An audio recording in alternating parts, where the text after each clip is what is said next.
England's Silverstone circuit, a site best known for Formula One Grand Prix racing and as the home of British motorsport. Instead, tonight's place host to V8 horsepower of the supercars variety. Welcome to round 13, a night that'll be lucky for somebody of the NTS V8 SuperSeries. It's the Silverstone 150. Good evening, everybody. Zach Caban alongside Chris Kisby. Welcome to our live and exclusive coverage on SimShed Broadcasting and its platforms across Facebook and YouTube.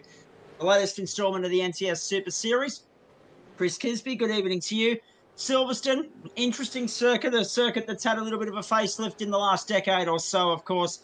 That's the layout we're on tonight, the 2010 reincarnation of this iconic venue. Formerly, of course, an airfield during the war days. Tonight, it'll be a war of a different kind, Holden against Ford.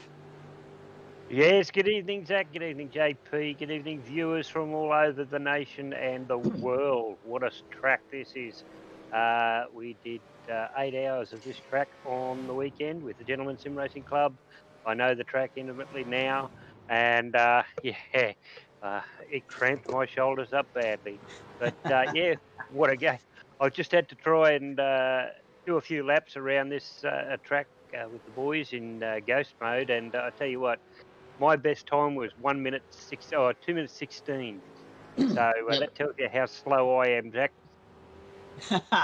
It just tells us that you're a work in progress as far as iRacing is concerned, Chris Kisby, and we're working on it. No doubt about that. Lorena Costello at 2 minutes and 2, then that's how much I can improve. Absolutely, 100%. It's always about improvement, and even Rainer will be looking to improve tonight as well. Back from his school camp, back on the grid, on top of the table at the moment as far as qualifying is concerned. This is the first of the run home, of course. We are in Great Britain for the second time in as many weeks. Next week, we go to Road Atlanta, then off to Spa, back to Brands Hatch, and then on to Bathurst to round out the season. So, I mean, 5 completely different circuits across 4 countries. Should be a fascinating 5 weeks ahead. We crown our champions Tuesday, June 8th, and looking forward to your company for all of that and more across the platforms of SimShed Broadcasting. There's the circuit tonight.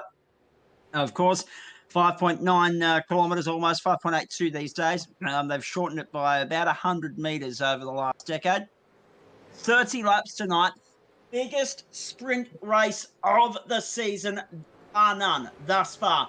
174, almost 175 kilometres tonight for you here. 55.5 litre fuel restriction on these beasts of machines this evening. 3 pit stops expected. 4.9 litres a lap they're burning around here as far as fuel is concerned. And of course, what's critical tonight, given that it's a 3-stopper, is where you take on those sets of tyres. The second set, of course, sorry, folks, I'm literally in my father's shed down at my family home in the Hunter Valley, and I can hear outside the shed my niece yelling out good night to her Uncle Zach at the moment. So I'm a little bit distracted by all of that. So good night to Harper. 4.9 litres up, but 2 sets. So if it's a 3-stop race, shove it down the middle. Most people will look to take their tyres at the second pit stop. Now, 12th of May 2021, we are pretty much within the vicinity of where we're supposed to be. It's tomorrow, of course, May 12th. 2:30 in the afternoon server time, which would be 11:30 Eastern Standard Time if we were in sync, but we're not. 19 degrees is the air temp, 36 on track. That's warm for Great Britain. 6 kilometres in both senses of the word, actually. 6 kilometre an hour wind speed and westerly direction. It is pointing. This is a critical round of the championship because if Lassif Leonage wins here, he's probably got 2 fingers on the trophy. Let's have a look at the championship points as we launch into the final 5 minutes of qualifying there. And then we'll get stuck into the live timing of the last couple of seconds of qualifying here. Lassif Leonage, 1,777 points. Leads this thing by 98 over Alex Court, who moved up into second in the previous round in the absence of a good result for Cameron Jones there, of course. Jones has slipped back to third, and he is now 30 points behind Court, but 100 points clear of Rainer Costello. Ben Morris rounds out the top 5. Blake Urquhart, Alan Dawson, Robert Crisdale, Sean McNamara, and Craig Schultz make up the top 10 there. JP is going to flip that over the page. I'm going to throw it to Chris Kisby because you can. Obviously, Rainer, yeah, well, that's right. Rainer being back on the grid for one, that really helps the dynamic of the Holden Ford battle at the front of the field. Interested to see how Leonage backs up after Donington. Interested to see how uh, uh, Alex Court bounces back too. I mean, he's sitting down there in sixth at the moment. Let's wait and see if he can continue to move his way up the order and continue to cement his second place in the championship. He needs to keep Jones at bay, of course. Jones is sitting there in fourth. We've got so much to be excited about tonight, but it's all about trying to find a way to stop Vlasic Leonage, and I'm not sure if there is a way, Chris Kisby. No, it seems like he's cemented his place up the top there, and he's going to just increase it there. So when you're looking at drivers as they go through their last of the qualifying here, we got 2028, 2029, 2031, 2032, and a 2032-9, and that's your top five. Hello, Leonard, Davis, Jones, and McNamara as they're going around there. But how they're going to catch him, I don't know, because as we heard last week, he's got a strategy in place to go and pick up bonus points. So he wants to finish as high as he can, plus finish with the bonus points, which is going to make it safe for him. So let's see how it pans out, Zach. Indeed. Looking forward to this race immensely, ladies and gentlemen. Of course, the NTS SuperSeries, Simshed Broadcasting, fifth last round. Lucky 13 for somebody, but it's fascinating. I mean, obviously, we've got drop rounds to consider as well, Chris Kisby, but still, I think it's a race between Leonage, Court, and potentially Jones as well, because Rayner, as we said last week, had a couple of off rounds without going to school camp, so let alone missing the round and getting zero for school camp week. So, I mean, it'll be interesting to see how it all balances out when we start getting an indication of where we are with regards to drop points. Let's bring up the timesheet here on the left-hand side of our screen, so our viewers at home have a look at that. It's like the magic of television. It works, ladies and gentlemen. Wow. Ask and you shall receive. So that you can have a look at where your favourite driver sits with about a minute and a half left in qualifying here before we launch into 30 laps of racing around the Silverstone circuit in England. And, of course, the fact that we've got that extra 24 kilometres roughly to what we have with every other sprint round, Chris Kisby, that's why 3 pit stops is a factor here tonight. Also, of course, very high fuel burn here. A lot of time spent at full throttle or thereabouts, particularly on the run down the back straight in this arena section of the circuit, and on the way down to Stowe and Club as well. Yeah, it's there's a big straight at the back there that always catches me out when I'm coming down to that big right-hander up the back there. If you're not right on, if you don't have your brakes and your trail braking right, it's very easy to go wide there. The other one is when you come out of straight at the back there from the second time, you've got the right-hander, and then you've got the chicane, not a chicane, but you've got the S's. So you've got a left, a right, a left. The first one you hit at 5th gear, you come down to 4th, you come down to 3rd, take the last one until you get to that back straight again. And if you don't get that right, say good night, because you'll be off the track and sliding along the grass as you're going around there. Indeed. Hey, quickly, shout out to our good mate Matty Davis, not with us in the commentary booth tonight, and not therefore able to take in a hot lap, ladies and gentlemen, because Matt is rather what you'd call busy, preparing for a test tomorrow in the real world, and we wish him all the very best with that. So qualifying is just about over and out here. We'll have a look at the grid for you in just a few moments' time. We will crank up the volume at some point tonight and have a look at what the Silverstone circuit looks like from the onboards. Costello, Leonage, Davis in 3rd, and Jones is 4th. Just looking down the order, normally we're talking about Jones's teammate in Cameron Veacock as well, but he looks like a no-show this evening. Is that the case? So that has implications, because normally work commitments, I'm being tied in my ear. What a shame, the real world getting in the way of Sim World and our enjoyment on Tuesday night. The height of the real world, eh? Yeah. But still, 32 starters, which is an enormous turnout, and it's been that way all season. The numbers have been superb. This series continues to be very well supported, as does the T2E series, which the boys will be rocking and rolling for you tomorrow night. Now, we'll get to this race very shortly. We'll get stuck in with 30 laps of action, and who knows? The safety car has been a pretty regular visitor to the track in the last couple of weeks. Will we see it again tonight? That remains to be seen. That will have implications with regards to race strategy and a few other things as well. So many variables, so much excitement about this, and I think a lot of people more excited about Silverstone than what they were Donington Park, Kisby. Yes. A little bit more of an open track here. Could be a bit flowing. Well, as I said, it was a very flowing track. Once you get into a groove on this track, it's quite easy to just put in lap after lap after lap. But you lose your concentration and it's all over. I had a couple of losses on the weekend and found myself sliding up into the traps. No damage, so to speak. In the end there, I finally cramped up in the shoulders because I had to do a 3-hour stint on my own. And I found myself it just couldn't go on. So I parked it, waited for the cramp to go, and then kept going. But so it does take a toll on the driver as well as the car as it's going around. Some really good, genuine overtaking opportunities on this circuit, which we'll get to in just a moment. Waiting for the cars to join us on the grid so that we can run through the grid for you at the end of qualifying here. Rainer Costello on top, 202.64. Lassif Leonage, 202.98. And Ash Davis, 203.19. Jones, McNamara, Crisdale, Court, Angus, Kirby, and Morris, the top 10. I mentioned the absence of Cameron Veacock because normally you hear either he or Cameron Jones talk very passionately and very regularly about keeping the other in check.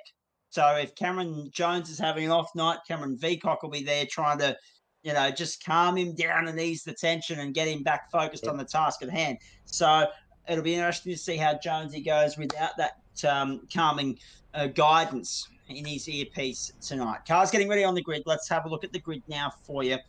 Round 13 of the NTS series, the Silverstone 170.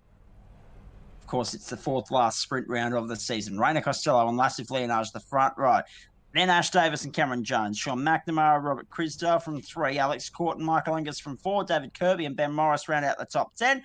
Matthew Hill sitting there in 11th position, back on track after a good showing in the second race last week. Finally got it through a race without copping a black flag. I was happy to see that. Nice. And Simon Chadwick from the outside of row 6. Row 7 is Jacob Brewer alongside Craig Schultz. Then we go back to Scott McCune and Simon Vella. Then Chris Barnes and Dean Power, Peter Crossingham and Brian Cooper. Wade Michael, Darren Caldwell, Alan Dawson and Tim Mulford take us back to 24th position and over the page. 25th is where you find Lindsay Hobbs. 26th is Ben Sire, and then Craig Newell, Blake Urquhart, David Leslie, John Nikolauf, and also Daniel Schultz and Steve Vella make up this field. 16 rows, and as you can see, the field's so big that they are stretched right around the back of the final corner there before the green flag flies. So wait for the green. There's the aerial shot for you as we are set to go. Round 13 of the NTS V8 SuperSeries. Silverstone in England, the venue. May 11, I should say, Australian Eastern Standard Time. Been a busy week, folks, sorry. And we are in server time, a day into the future. We're May 12 server time. That's where I got myself muddled up. That's all I'm going to stand by. Hey, stand by, ladies and gentlemen. Get ready for action and fireworks. Round 13 of the NTS SuperSeries. Let's go. Nice, clean conversion off the line. Rainer Costello, Lassif Leonage side by side on the run to one. And Costello's going to sweep around to take the lead through. Oh, almost trouble at the back. There was one car very sideways there. We've got a couple of off tracks popping up on our screen, but relatively clean, despite a little bit of contact in the early stages. Alex Court up 3 positions. Matthew Hill up 4 positions already.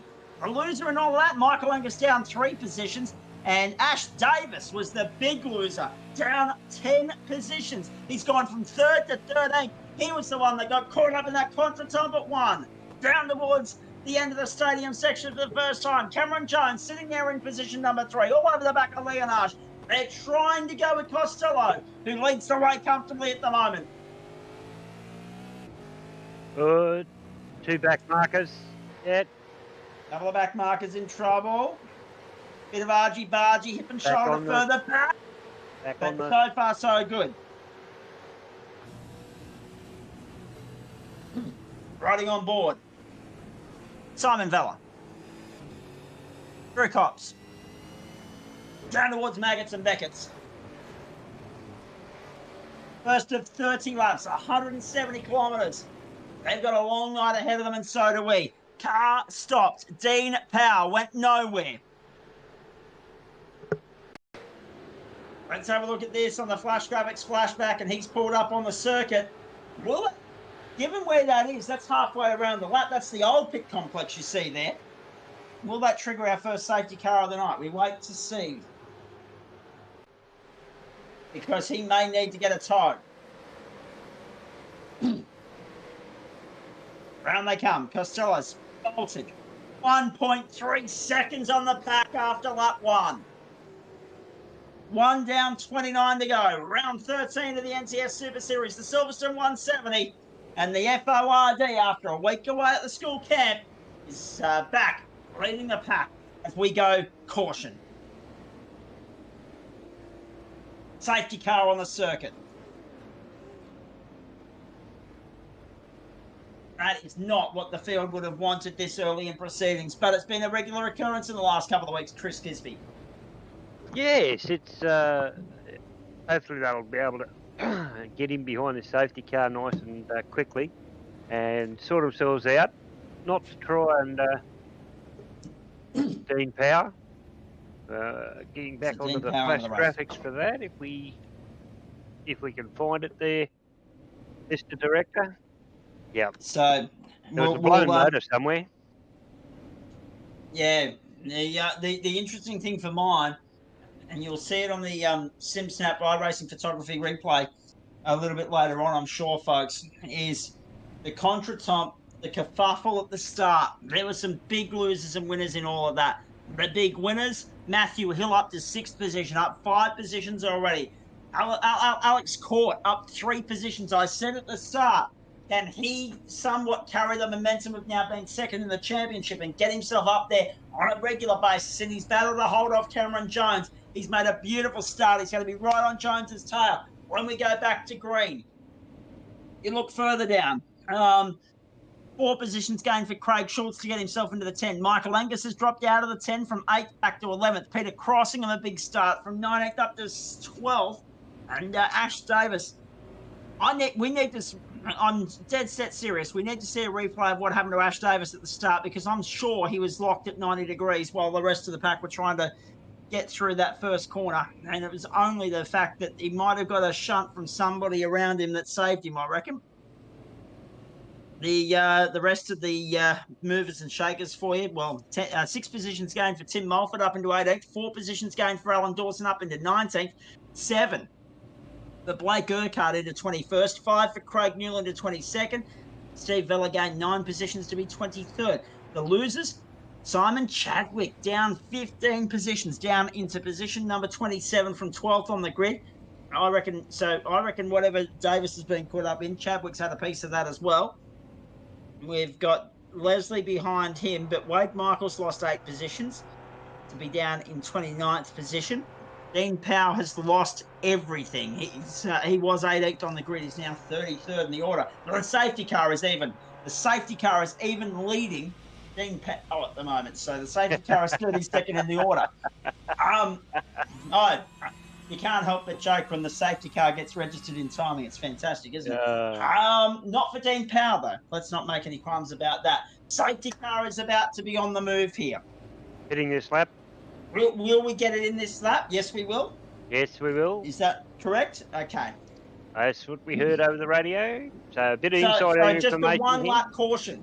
And they were very lucky to have just the 1 lap caution Kisby, because Rainer Costello had the foresight to back off and allow the safety car to take over from him as the on-track leader as he come out onto the circuit. Because in a normal circumstance, Rainer Costello would have just blasted on by, continued going, and the safety car would have had to have waited a lap to pick up the field. Back to green we go at Silverstone. And great restart from Rainer Costello. He's bolted. He's gone. Forget about it. As he does all the time. Look at that. Off and gone. Once you control a pack, that's it. You can sit there, you can pick your time, and unless they actually preempt you and go with you, it's pretty hard to stick with them, isn't it? You can basically write your own ticket. Yeah, exactly. You can, yeah. So round they go. It's a great start from Rainer Costello. He's led the opening lap. He's led the field around to green after the first safety car of the night, and he's back to where he was, about 1.1 seconds clear of the pack, within half a lap of the restart. There's Lasse Fleinash holding off Cameron Jones. Alex Corp behind him. Then Sean McNamara. Matthew Hill is the one I want to keep an eye on. I mean, yeah, here we go. Triple Car five. 555 on car 955. 955. Yep, 555 on 955. Car-to-car contact. 955 is Ash Davis. 555 is Robert Crisdale. That explains what happened on lap 1. Oh. Just. No, we've got Robert Crisdale off circuit now. So Robert Crisdale down the order. That's adding insult to injury for him. Just going back to where we were watching Matt Hill there a second ago. We'll get a replay of Robert Crisdale. The youngster from just half an hour down the road here, I'm in Cessnock, he's in Maitland.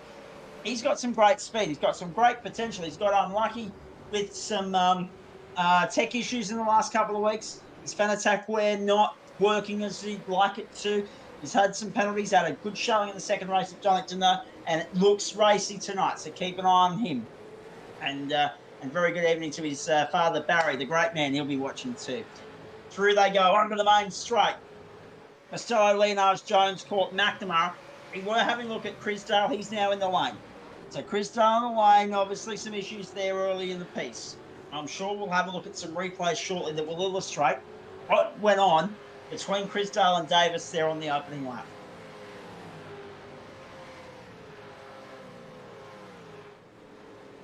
Our director's going to be hard at work tonight. Rainer Costello, fastest lap of the race, in news that won't surprise Chris Kisby. You just go, what can you say? You say it every week, and the brilliance of this kid. But what I can say is congratulations to him for getting his learner's permit. Now he can absolutely legally drive on the road. The way he handles this, I don't know whether I want to be around him on the road or not want to be around him on the road. I think I have more confidence when I jump in the passenger seat of a person that has racing experience, because their reflexes are far better than just a regular driver. I think you'll be absolutely fine. Here's the simsnap.com iRacing photography replay for you of the start. Watch this. Robert Crisdale. We're watching for him, and contact on Ash Davis. This is what led to the penalty. Oh, yeah. And Davis, I was right. He was 90 degrees. I caught that out of the rear of my shot, out of the corner of my eye. He was 90 degrees and lucky to save it. Yeah, what a bit of driving. But now the fight back begins. Oh no, David Kirby's in trouble. Has Kirby copped a slowdown? Hang on. Kirby's in another drive-through coming through. And that is for the 079 on the 64. Yep, that one. And Wade Michaels coming to pit lane. In the meantime, Kirby drops back to 8th. Michael Angus is in front of, in behind him, I should say, the two teammates. The Calamari Racing, they'll be working. Sorry, Callum Murray Racing. Calamari, yes, you can have all the jokes about that you like, but sorry. We'll get to the fish and chips of it a little bit later on. Through turn 1 they go. Lap 5 of what will possibly be the longest race in terms of time, not just distance this season. It is a 2-minute lap around here. We've already had a safety car. So we're looking in excess of about 63, 64 minutes tonight, once you factor in the pit stop transits and everything else. The pit lane here at the Silverstone circuit is long. That's short. No worries. But the transit is actually not as long as it would be at other circuits, because you actually cut through the last 2 corners of the racetrack as you scoot into pit lane. So there's a lot of time to be made there on that run into pit lane in terms of race time. And the harder you can hit the brakes and be on the limiter at the 40 at the control line at the 50k mark or whatever it is the pit lane speed is tonight. I got it written down here. It was 55 kilometers an hour. Then it's about knowing your markers. The people who know the marker can hit the limiter right bang on are going to benefit immensely tonight. Pit transit time is something to watch here. It was so hard to get used to coming in. I missed it a few times in practice. But once I got there, I said, okay, well, I've got to turn in here. And it seemed forever. You're trying to get in there, do a driver change, get out of the bloody car, and then you sit there going, it's still going, it's still going, it's still going. Hang on, what have we got? I can hear our producer sitting there grunting and groaning, much like I do when I'm driving. And when he does that, you know there's something coming up. Oh, absolutely. Now we're having a look at this battle between Brian Cooper at the moment. So Cooper sits 11th. He's got Ash Davis just ahead of him. I apologize, folks. I read 11 and it was actually 17. That's my bad. Brian Cooper. So Tim Mulford ahead, Blake Urquhart in behind. I have my glasses on, but I'm also on a smaller monitor than usual, so my looks are somewhat deceiving me at some point here. Oh, trouble! Massive moment there for Blake Urquhart. Wow. And in the meantime, have a look at this. We've got a pass for 3rd position. This is going to be Alex Court and Cameron Jones and Lassif Leonage. Jones 2 deep at 1. Leonage around the outside. Court around the outside. The NTS boys are 2nd and 3rd off to chase the FORD. The old Mustang. Rainer Costello, who leads the way at the moment. 3.17 seconds. The advantage here. Have a look at Simon McNamara on the limit with Matthew Hill. Great commitment from these two. And no doubt that little bit of grass will probably cost Hill a 1x or something in iRacing terms. But we'll find out more about that at the end of the night. Have a look at the youngster on a charge here.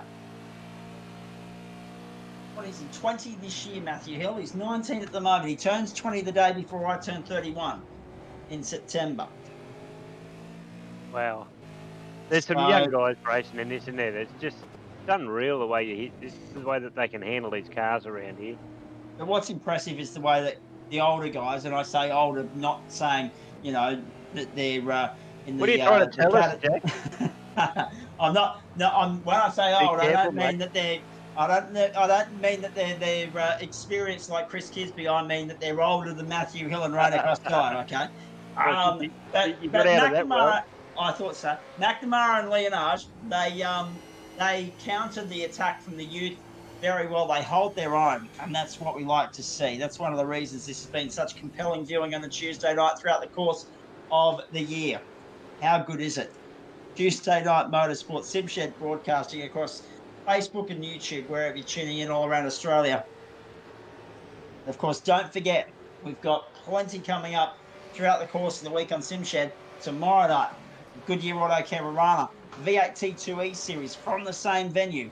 Saturday night, stock car racing. I'm assuming an oval. More information on that when I get it. But SimShed Broadcasting's coverage of the Weekend Warriors Saturday nights from 7:30 p.m. and of course the Supercars go racing Tuesday and Wednesday night from 20 past 8 Australian Eastern Standard Time. Have a look at this. Little bit of argy-bargy going on here. We go on board with the FORD.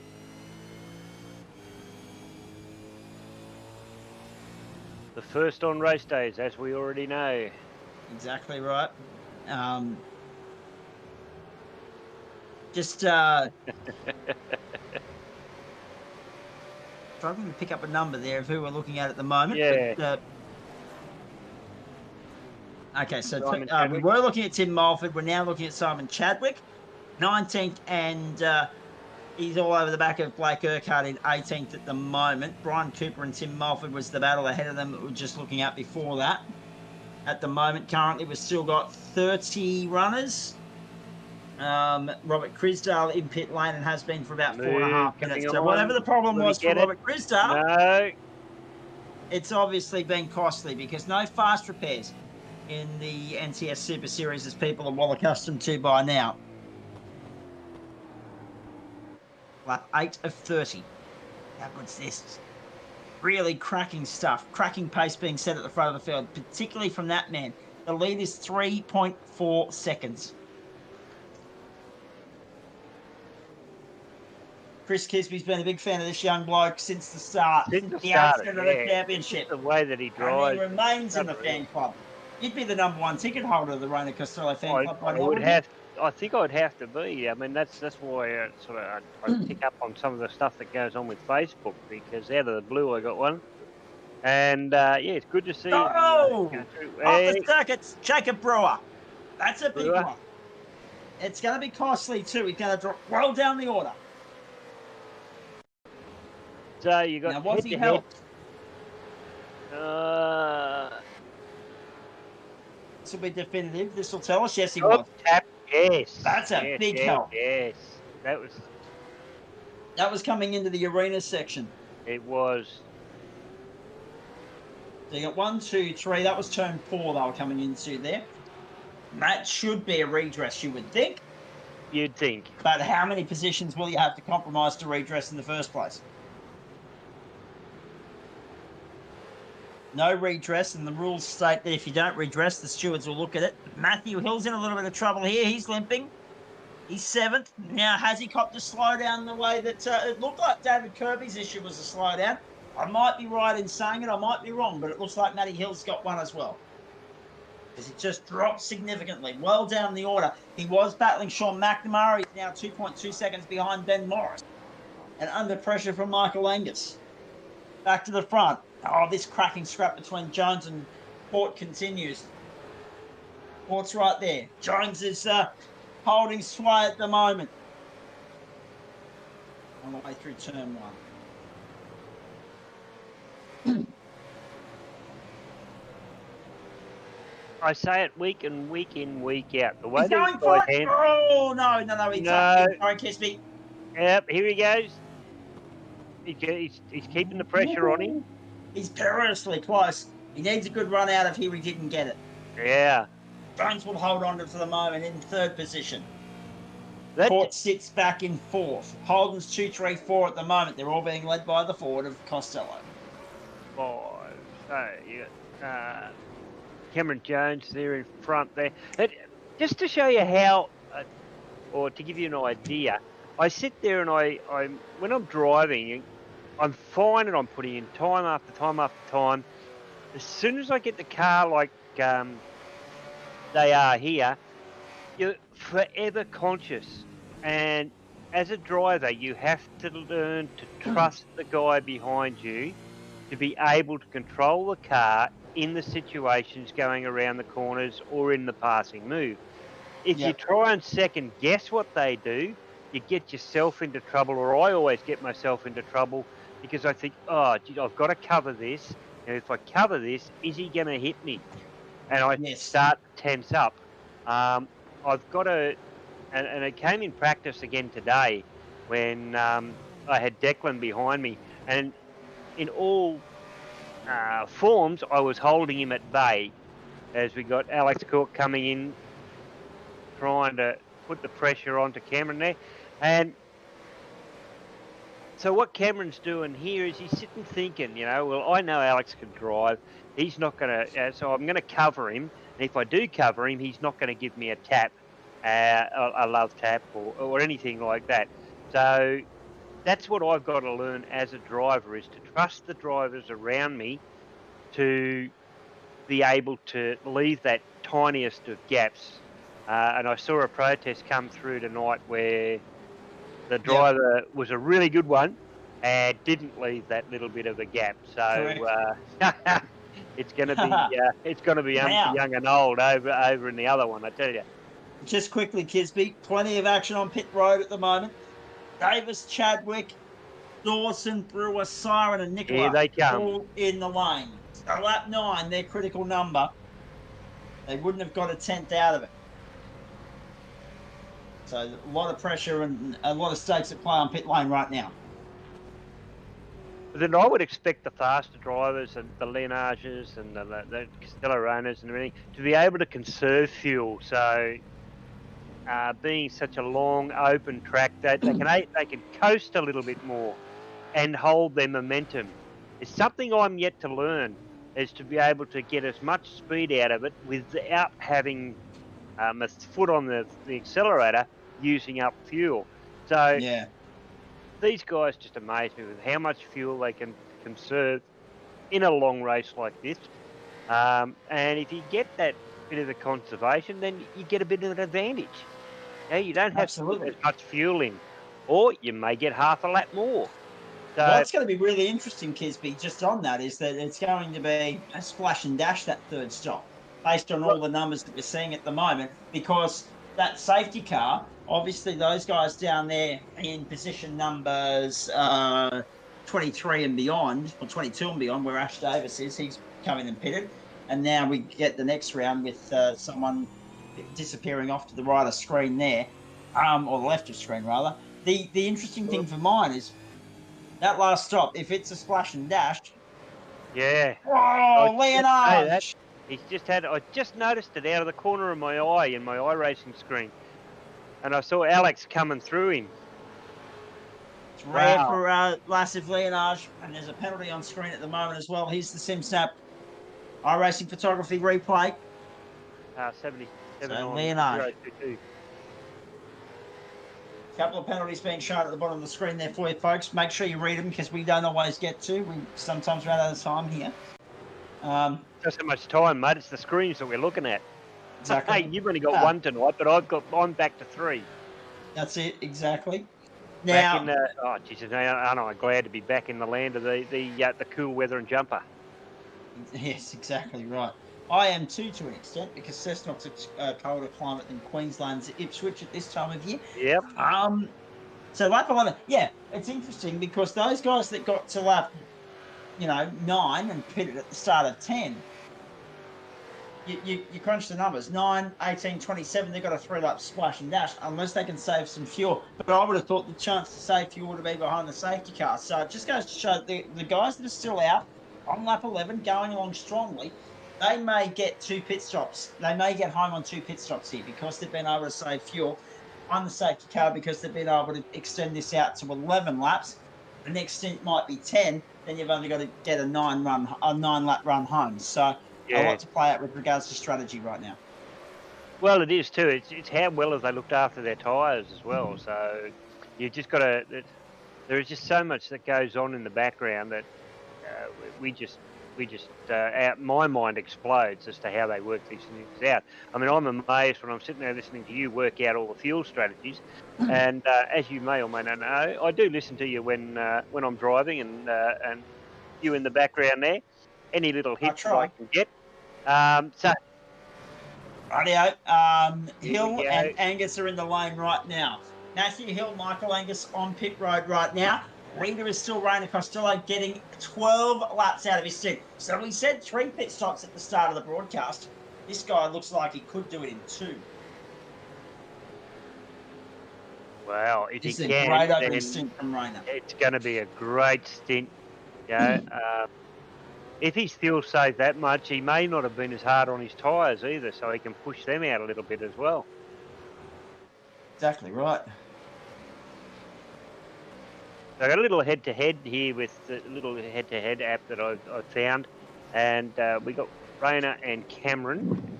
So got 1, 2, 3, 4, 5, 2, 4, 5 sectors. So sector 1, pretty much the same. Sector 2 Rayner is 0.2 up on Cameron. And Sector 3 they're going through now. And it looks like Rayner's just a little bit ahead of Cameron as they hit the end of that sector. And it's 0.4. They gained a little bit of time there. 0.1. And it's so interesting to sit there and watch over a lap how and where each driver picks up their little bits of gains and their losses. So at that stage, Rayner didn't. Actually, he lost a bit. 1, 2, 3. He might be fuel saving even more. I'd say he's fuel saving to come into the lane. Surely he's got to go. Yeah. No, he's going to go on again. No. Wow. It's extraordinary from Rayner Costello, but Jones is in. Court's in. Leonage goes on. So does Benny Morris. They're all going for lap 13. Yeah, I could just hear the different tone in the engine as he was coming around there, and he's backing off really, really early and just letting the car coast around. Big night, of course, around Australia federal budget night here in the land down under. Pit lane, a hub of activity at the moment. Jones, Court, Crossingham, Barnes, Cooper, Urquhart and Cordwell. I mentioned the federal budget. That's the big thing happening tonight in the real world outside, of course, of what we're doing. But we spend no budget. There is a real world? Don't worry about that. We spend no budget in bringing you the brilliance of the NTS SuperSeries here on SimShed Broadcasting. And just while we're on the subject of broadcasting, I know that he may not see this, but we're going to mention it anyway. Of course, the voice of the Supercars Championship, Neil Crompton, it was revealed today, is battling prostate cancer. So we wish Cromley all the very best with a speedy recovery. Yes, good on you, Crombo. It's something that, depending on what's happened with it and how far it's gone into it, what treatment he has, things like that, all good, mate. I've been through it for the last 4 years, mate. You'll be right at the end there. You got plenty more years left in you. 100%. And of course, it's important to note that if you are over 40, make it an annual appointment. Yeah, make it an annual check. Yep. Absolutely. And don't forget to support the Cancer Council too. They do such a great job, and I've had to use their services firsthand, so I can tell you, every cent that you spend gets to the patients and the people that they look after. So keep supporting them. Rayner's in the lane. Rayner's in the lane. Nothing better than people like yourself, Chris Kisby, for the most unfortunate of circumstances, but people like yourself who can vouch for all of the credibility of an organisation like the Cancer Council. That's really nice to hear. Have a look at this. We've got Rayner Costello, Lassif Leonage, Ben Morris all on the lane. We've got Craig Schultz yet to pit. We've got Alex Court as the first of those that have pitted. Sean McNamara, David Leslie, Cameron Jones. Now, this is interesting. Car in the pits with a blown motor. Just have a look at this, Chris Kisby. 17.8 seconds for Alex Court, 17.9 for Sean McNamara, 23.45. Cameron Jones. Did he take his tyres in this stop? He would have to take any tyres in this stop. Surely. Okay. Our JP is saying that our producer's saying tyres and fuel go in together, so it really makes no difference. So it makes you wonder how he's lost 6 seconds in the lane then. I'm not sure. Maybe he's missed his marker. Maybe he's had to back up. Maybe he's got checked up. I don't know. That'd be more like it. Would be. If that's the case, that's a costly mistake. Costly mistake if that's the case for Cameron Jones. Yeah, it would be detrimental to his. Like in the real world, when you're in the pit lane there and you're starting to get close to your pit box, you can drive through other cars. Yeah, that's right. You don't have to go around it. And here's the thing too, Jones needed a big result tonight. He needed a win. He needed something to put the pressure on Court and Leonage. So that's a big game changer. Court, the effective race leader, he has completed his pit stop. He's got ahead of Rayner Costello, who was in the lane for 24 seconds, I might add. So Rayner's also been in there longer than they expected. So Court, the leader, McNamara third. Jones, Leonard, Morris the top 6. We've got a race on our hands in the... Oh, magnificent drive! Tied by 2 by 2, if you don't mind. 2 of the best in the business, Jones and Leonard. And Jones won't be wanting to make this any easier than he has to. Leonard will find a way through eventually. That's what he does. But Jones is going to make him work for it. Jones is going to make him earn it. It's going to be the hardest car to pass for Lassif Leonard tonight. Caught the leader in Great Britain. How good's that? Ben Costello, 0.4 the margin. So Costello's right there, but we're in a cracking scrap here for 4th and 5th. Jones and Leonard, do not go anywhere because this is going to play out right here, right now. Leonard's down the inside, but he's shot it. That's how easy it can happen tonight. 2 times tonight, Lassif Leonard has come undone in that particular part of the circuit. And I feel sorry for him because I know exactly how it's done. You get in there, you think you've got it right, and then all of a sudden you find yourself going in too hard, and you've got to put that little bit of extra pressure onto the brake.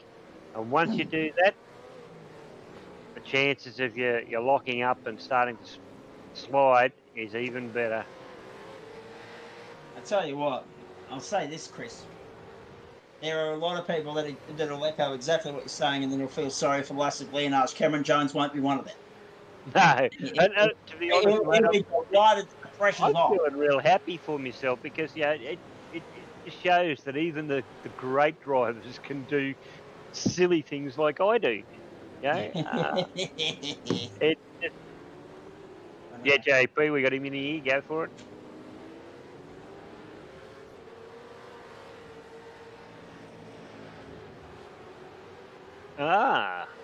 That's a good point, actually, from JP in our ear here, ladies and gentlemen. Of course, he's kind of like Big Brother to us. We can hear him, you can't.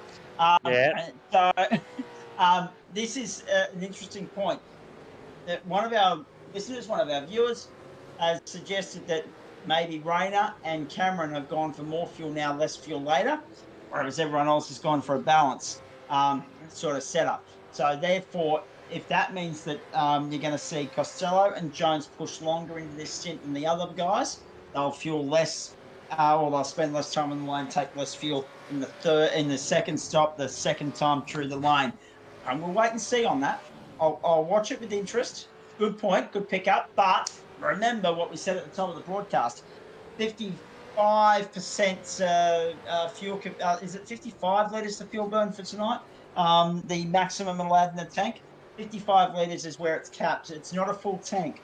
It's 55 litres, so it's a 110 litre tank normally. So that's what smack bang down the middle, 50% of what it normally would be. So bear that in mind as well. They can only take a certain amount to a point. So we've got Andrew Collins down in the green room there, mate. Looks like it.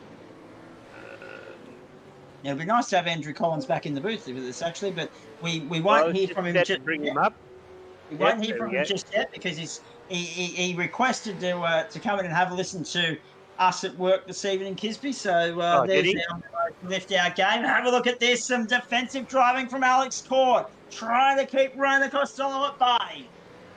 Now he's managed to do that for the moment, but he's taking a very tight line through the last corner and onto the old main straight here at the British Grand Prix Silverstone circuit. He's keeping Costello at bay, but for how long? He's got to be mindful of how much going on. A tighter line might compromise his exit speed, therefore allow Costello to get a sniff. And you don't want to give this guy a sniff because that's an inch as good as a mile sort of stuff for him. And he will drive it with open arms. Leonard is back with Jones. Leonard is back with Jones. This is 4th and 5th. McNamara is 3rd. It's on right Donkey Kong in Great Britain. Have a look at this. Great run out of Beckett's for Leonard. Jones is there trying to defend. Watch Leonard try and get him on the run into Stowe. Now remember, he can only move once. He has to make his decision. Down the inside. Leonard's got it. Well done. Has he overshot the corner? Is it third time lucky? It's third time lucky. Got it this time. God bless him, Leonard. He goes into fourth. Brilliant stuff. Oh, that is magnificent. There's a question being asked of whether these guys took tyres early. That's an interesting question because when you look at this race, Kisby, everyone stopped in the lane 12, 13, 10, 11, 9, wherever in that window. They're not at half race distance, but it's a double-edged sword. If you took tyres then, you're going to have to make them work right through to the end of the race. Exactly. If you took tyres at the start, if you took tyres at the start, you come in at the earliest possible opportunity in the run home to meet your fuel window criteria. So 4.4 litres a lap was the burn, wasn't it? So 4.4 a lap gives you 44 for 11, so they can get 12, 13 out of the tank. So some of these guys might be looking, Costello all over the back of court, some of these guys might be looking now at coming in. If they didn't take tyres first time around, they'll be looking at this lap, the end of lap 17. They can get 13 laps to the tank, or they'll be looking definitely at the next lap as a chance to come in, grab the fresh rubber and fold. But for those that came in at the start, they have to make it work all the way through to the end. For those that took tyres, 9, 10, 11, 12 or 13, they're going to be on somewhat shot rubber, I would imagine, compared to the guys that didn't take tyres in the first job at the back end of this race. It's always an interesting topic of conversation in the post-race show. We'll ask the questions. We'll see who's taken tyres. We'll see who hasn't. We'll find out a little bit later on. Exactly. It's just one of those, why they take the tyres at any particular time. It really does my head in when I'm trying to work it out, I tell you. These guys, they make the decision. Well, obviously they've done the practice through the week. They've driven. They've seen how the tyre wear. Unfortunately, we don't have live data on tyres in iRacing. You must pit before you actually see that information. So it's if you pit, you put the tyres on, that's when you'll see the information on what the tyres are going to do. Oh, there's some hard racing going on here. It's really good stuff. And the longer Alex Court can keep Rainer Costello at bay, the happier he's going to be, and the happier Lassif Leonage is going to be. Here's his opportunity now. Oh, Rainer's got a good run. 5 on the run down to 6. What I'm interested in is Rainer on shot rubber. Is that why he's having trouble getting past Court? Statistically, he is the faster driver. Go around the outside. He's still holding him at bay, but Costello's right there on the outside. He's too wide, surely. And he's got him on the in. No, Court's still got him on the inside, Kisby. Look at that. He's given him enough racing room. So. What a moment. He held that car beautifully going through there. Rainer decided he was going to make the move on him. And Alex said, no, not this time. I'm going to keep you there boxed in. I'm not going to move. It means you can't move from where you've come from. So if you've gone in too hard, you're going to cause me some problems, and then you're going to have some problems. So Leonage is got by McNamara. Leonage is fourth. Leonage is now chasing Jones again. So that's going to be interesting. McNamara's got Leonage back, so Leonage not having a great night at the office. Is he on shot rubber as well? So many questions to be answered here. We're in the fuel window. People can fuel up now and get home. That's what we're keeping an eye on. Court, this is a masterful performance from him. This is potentially a true rising occasion for this bloke. It's a coming of age sort of thing without being a coming of age, because we know this guy's credentialed. We know he's a great racer. But this is his moment in the spotlight as he keeps the youngster Costello at bay. And the longer he does it, the more impatient Costello's going to become. But the more likely we are to see Jones, McNamara, Leonage come back into this fight. This is huge. Rainer's got the bit of a run there. Let's see if he tries the outside run again. No. He's going to tuck in behind him. This is super stuff. I'm just noticing that the Ford, Rainer has a bit more speed than what he's got. So Rainer will tuck in, back off, tuck in, back off. And he'll keep Alex. Here we go round the outside. Not yet. No, he couldn't do it that time. He didn't carry as much speed into the corner that time round. He wasn't able to hang there. Court's able to cover. Across the start-finish line on the old circuit they'll go. That's, of course, where they used to start the British Grand Prix all the way through till 2010. They now started over on the new pit complex side of things, the opposite side of the circuit. This is Leonage trying to get away by McNamara. Does. Leonage to fourth. McNamara back up the inside. But it puts him on the outside for Maggots and Beckett's. He's still got it done. So Leonage, not a great night for the champion-elect at the moment. We know he's got a comfortable lead, but this is not how he'd like to race. He'd want to be at the pointy end, pushing for every single point he can get. And he'd want to be up here with... as best you can do. He'd want to be up here with Alex, giving it to Rayner. But then Rayner would be wanting to split them up and keep them out. So, whoops, Rayner's into the pits. Oh, here we go. Big moment this for Rayner Costello. This is potentially him trying to do the undercut, but he's got to take more fuel on to do it. Court's in. Court leads the race. McNamara, Costello are in. So is Davis. So are Kirby and Crossingham. They're all in. So 5 in the lane. You know the drill. Yeah.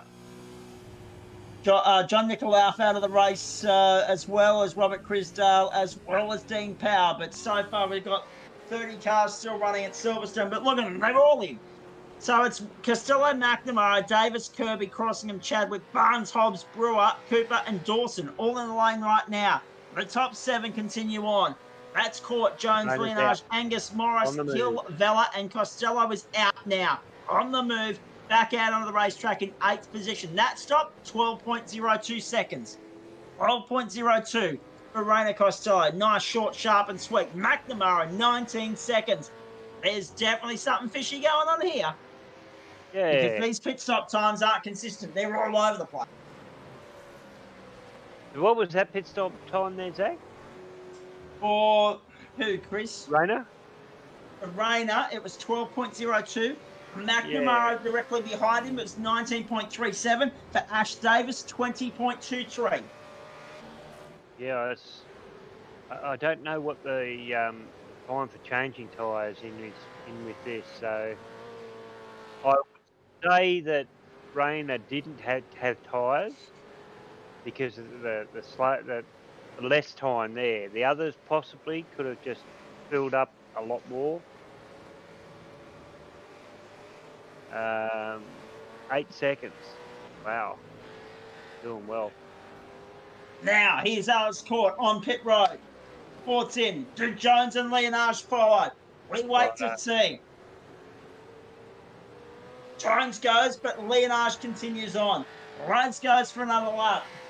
Hoping for some clear air and a change in fortunes. That's the guy we're watching. Rayner Costello. Where does he come out in relation to everybody else? Transit time and, of course, stop time. The two things to consider here. Where will Alex Court come out in relation to Rayner Costello? Does the undercut work? Court is in the box. Court is taking fuel at this point in time. We don't know if he's taking tyres. We haven't found that out. The main we straight. don't know this sort of stuff before we get underway. Then Rayner Costello. He's got it. He's got it well and truly. Court again. There you go. That's the difference. 18 seconds on pit road for Alex Court. So Costello, provided that he's got enough fuel in the box seat, despite a cracking scrap with Alex Court.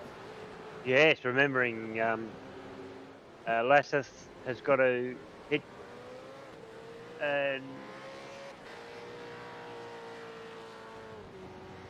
voice is going off in my head, left, right, and centre here at the moment. So, what a. The race continues on again. And lads on lap 21, Ben Morris, Rayner Costello, Alex Court Cameron Jones, Sean McNamara, Michael Angus, Ash Davis, and Surely. Peter Crossingham, the top 9, with Simon Vella in 10th. Matthew Hill is 11th at the moment, so this race has somewhat started to balance out. Crossingham up 10 positions. Everyone bar the top 2, and also Scott McCune and Steve Vella, as far as the top 20 are concerned, have completed their second stop. In fact, Simon Chadwick's been in 3 times tonight. So 1 more pit stop for Leonage and Morris, and then we'll have our order set. But Rainer Costello is in a class of his own tonight. He's in a league of his own. He's absolutely smashed them out of the park.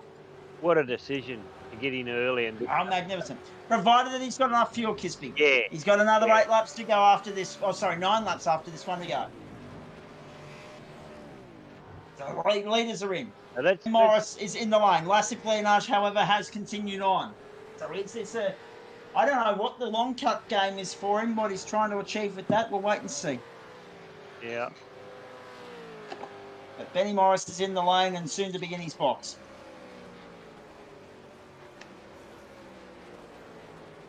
Pit lane. Pit lane. Now, fastest lap of the race, Rainer Costello, 2:02.91. 2:02.91. Rainer Costello, fastest lap of the race, right there and now. I would say he played the first game of taking tyres in the second stop, and he's done it before, and it's worked for him before. It's working tonight. This is huge for the Ford man. I know that there's already a 55% chance of Chris Kisby's Driver of the Night nomination going to Rainer Costello, and it will be 100% if the youngster pulls this off. Well, my concern is fuel. Yeah, well, that's the only concern. He's made a great decision, a great tactical decision to get in before Alex caught there, and he's come out, and Alex is just that far behind because he's overshot him. So hopefully he's put enough in. We've got Matthew Hill limping here. He now tucks in behind.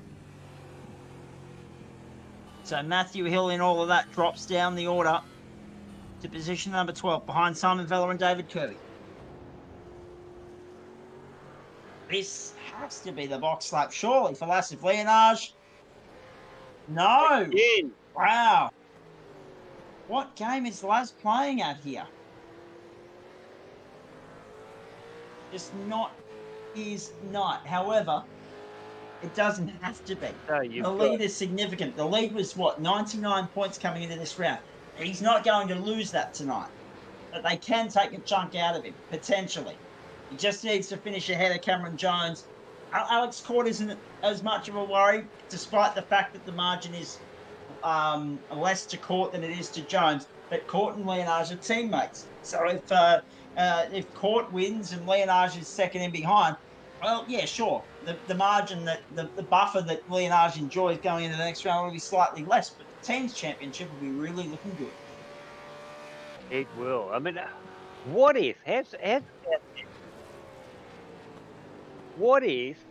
Leonage Lassith has stayed out there to make Rainer think that if he pushes hard, or he'd make him think that he's got enough to get home, Rainer pushes hard, which then brings that fuel in because they don't have a lot of fuel left after they finish the race.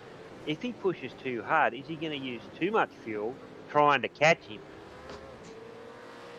Well, that's a fair point too. That's a very fair point.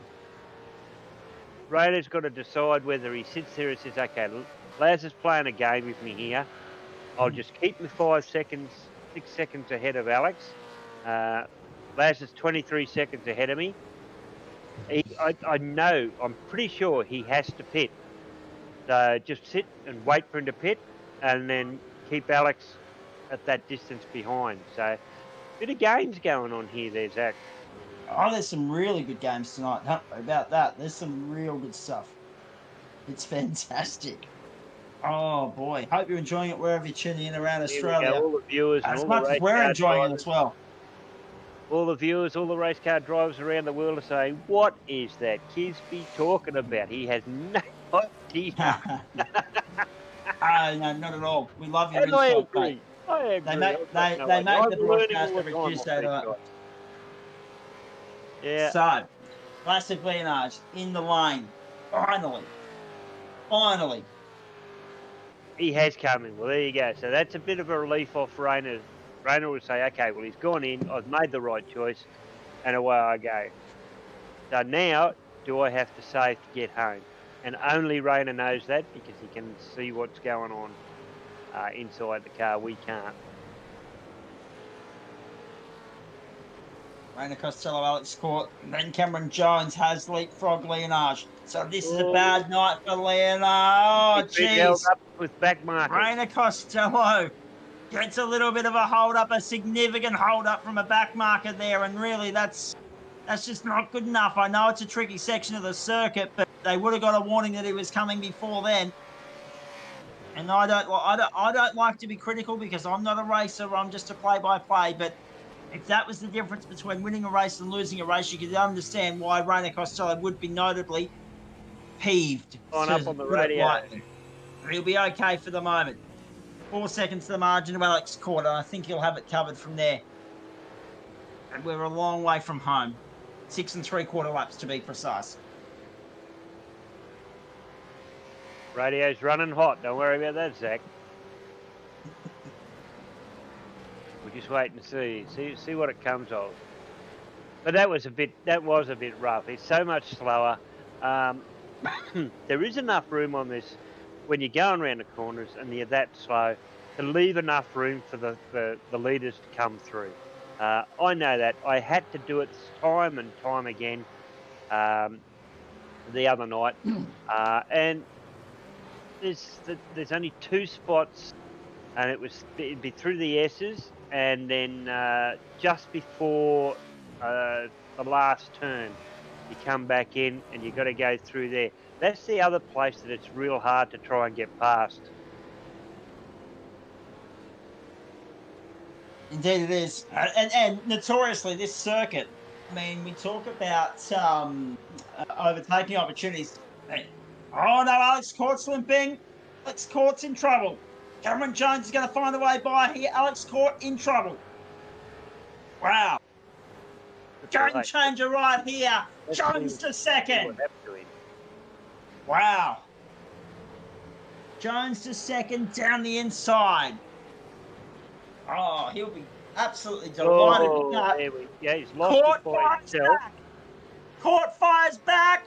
Side by side they go. Round the outside. Can he get the job done around here? No. Jones holds him off for the moment. Now, we believe he's had a spin. We believe he's had an off-track as Alex Court. So this race is still well and truly alive in the battle of a second. Pinched a brake as he went in to the chicane there. And down he goes. Can he hold it now? Hold it. Got it.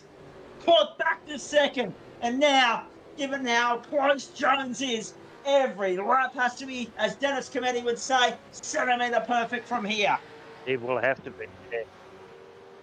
We'll have a look at what happened at Court in just a moment. In the meantime, we stay with the battle on track. This is live as you watch it, ladies and gentlemen. From the Silverstone circuit in the United Kingdom. A home of British motorsport. Tonight, playing home, or host rather, to Aussie Muscle. And that's the way we like it on a Tuesday night for SimShed Broadcasting. So, Court back to second. No harm, no foul. But he would be breathing a sigh of relief. Jones would have sensed an opportunity there because Jones needs this result to start closing the gap, not only to Leonage, but also to Court. He's in the wrong position for that at the moment to make the double impact of finishing second. Yep, so if you look at the replay here, Alex will pinch the brake as he's coming into the, there we go, pinched it, and puts him off. And that's what happened. So, just a bit over-exuberant on the brake there. Not over this battle, still Definitely continuing full rages they head across the start-finish line. So we are, 5 laps from home, just under 30 kilometres left in this leg of the championship. How good's it been? Back marker coming up again. Same back marker. Exactly the same back marker. Yeah, he's now gets stuck into court and Jones's battle. Don't move over on him. Oh no! And that helps court. That helps court. Jones is now about 0.75 off him instead of 0.4. That was... Well, he had the social awareness, but he held his line. He gave them room to pass, but then he actually moved in front of Jones. It might also have something to do with, Chris, and you mention this all the time as part of the GSRC. Yeah, exactly right. I mean, some drivers are working with 3 monitors, others are working with 2, some are working with 1. Yeah, yeah. But then again, you've got the crew chief going off in your ear. So whether it be crew chief, the external program, or the one from iRacing, they're going off in your ear saying car right, car left. All he had to do was stay in a straight line. He didn't have to move anywhere. Now, just quickly, Matthew Hill, you saw it there. Car 99's got a drive-through penalty. So for the 4th time in as many weeks, Hill gets a penalty, and it's just a case of, if you don't mind, the only race in which he got through scot-free was the reverse grid race, the one race where you expect carnage. So I don't know what to make of that. Have you caught up with it? He did say he was a mate of yours. Have you actually caught up with him to find out why he's getting these penalties so often? Well, I mentioned earlier that he's having some problems with his Fanatac's software with the steering wheel and a couple of other things, but there's not much more to it than that. He feels a little bit hard done by with a couple of them. I don't mind telling you, but that being said, he's a good hard racer, and everybody's in him for cheap stations. We know that already. So it might be just that the Fanatec is the main reason for the issue. It might be a little bit of overzealousness. I don't know. But he always still walks away with a smile. Even if it doesn't go to plan, he still walks away happy that he's had the experience, because this NTS series is new to him. There's no doubt about that. Car contact 85 on 18, lap 22. Lap 22. Yeah, so he's got the kart background, hasn't he? The karting background. Yes, he does. Actually, I just got a message from him. So he's obviously watching while I'm pit lane giving his penalty. He's obviously listening to me because he wants to bring up Costello spinning him back at Interlagos. So Matthew Hill might just stop by for a chat after. I don't know. I don't know. Here we go. On the inside, this battle continues as well. Courtney Jones down the inside. No, not quite. Not close enough. We are, 3.5, 3.25 laps from home. Costello, Court, Jones, Leonage, and Morris, the top 5. Now, just looking further down the order, we do have a few retirements that I'll mention a little bit later on. One of them, Sean McNamara. Let's just make note of that. Sean McNamara out of business tonight. So, not the result he would have been hoping for, given that he's already burnt his fast repairs. Well, not his fast repairs, but his drop rounds, I should say, this season. Fair dinkum, I'm having a shocker. Down, not as bad as last week, but still. Down the inside, no, not able to get through. It was Court holding the defensive line that time through. Round onto the main straight. Lap 28. 3 to go. Now here comes the assault. Down the inside, Jones. No. He opts to tuck in behind and yield and concede on that one. Wait and see how patient he plays it throughout the rest of the 3 laps when he can make a move, if he'll make a move. Costello, Court, Jones, the top 3. Costello leads this by 9.7 seconds. That is astonishing. I think he's okay. I think he's okay. I think he'd been put under a bit of pressure by Alex Court, I think. He'll just... maybe if we make this a championship where we have... I was going to say, maybe if we make this a championship where we have one round every 2 weeks, one goes away on a school camp every second week and then comes back and towels them up, because the school camp's done wonders to his racing game. It has. And he's got his license, he's just full of confidence at the moment. Had a birthday. Yeah, he's loving life. He's loving, why wouldn't you? What I'd give to be 16 and learning all this stuff again. Carefree. Yeah, exactly right. Oh, what are you talking about, you baby pup? Rightio. Drop rounds will play into Rayner's hands. We know that. But how well is not yet known. Because he has had a couple of disappointing rounds throughout the championship. There's no doubt about that. Back Marcus let those guys through really well. This has been a tremendous performance from Alex Corp. Probably his best drive of the season. And they have been. He's slowly come on leaps and bounds. The last couple of weeks have been dynamite from him. This is purely the contest between second and third in the championship for second and third in the motor race. It doesn't get better than this. Well, okay, I'm going to put Jones. Yeah, he's lining him up for the under. Going, not able to get it done. No. Okay, so I'm going to put it out there now, Zach.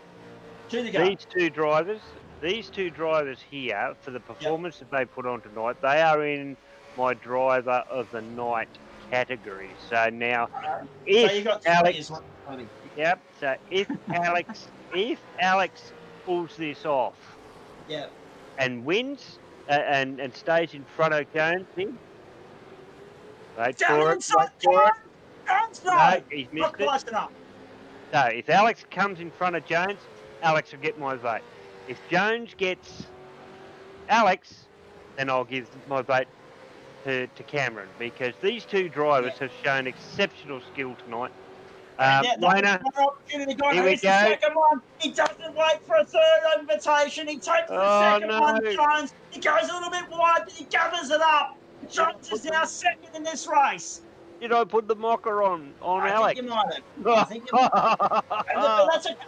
That's okay, because you can still give your driver nomination to Rayner. That's okay.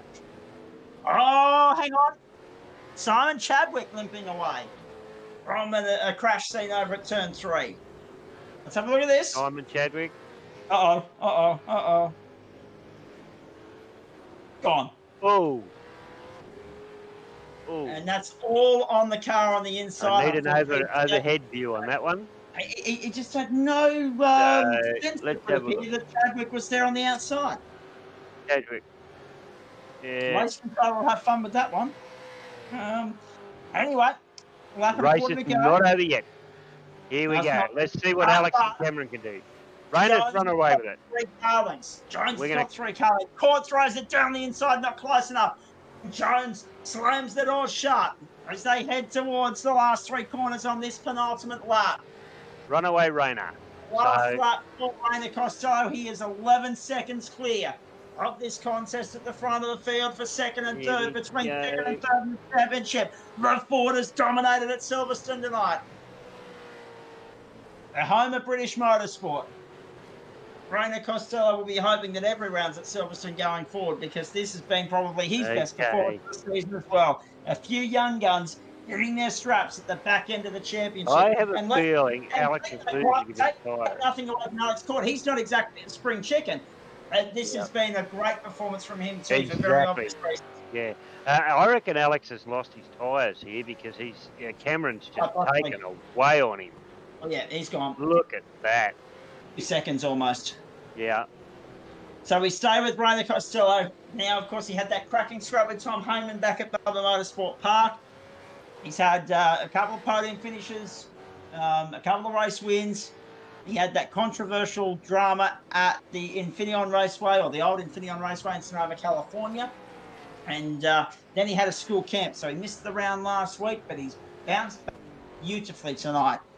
This has been a superb performance.